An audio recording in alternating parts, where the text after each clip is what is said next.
আমার অনেক ভাই বোনেরা নিজের শরীরের হাত কাটে, মনে রাখবেন এটা হারাম।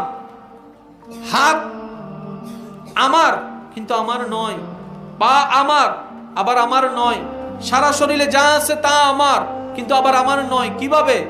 মানব দেহে যা কিছু আপনার আমার আছে সবগুলা হচ্ছে আল্লাহর দেওয়া আমানত। যদি এগুলো আপনার আমারই হইতো, হাসরের ময়দানে আঙ্গুল, নখ, হাত, পা, চোখ, কান, নাক আপনার আমার বিপক্ষে সাক্ষী দিত না।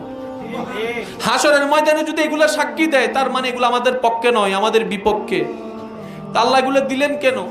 আল্লাহ পাক বলে, যে বান্দা তোর ধরা দরকার সেজন্য হাতের ব্যবস্থা করে দিলাম, তোর হাঁটা দরকার পায়ের ব্যবস্থা করে দিলাম, বান্দা এগুলো তোর জন্য আমানত। তাই শরীরের মধ্যে আঘাত করা হারাম, হারাম, হারাম। আল্লাহ বড্ড কষ্ট পায়, বড় কষ্ট পায় আল্লাহ। এই কাজ যেন আমরা না করি। আল্লাহ বুঝার তৌফিক দান করি।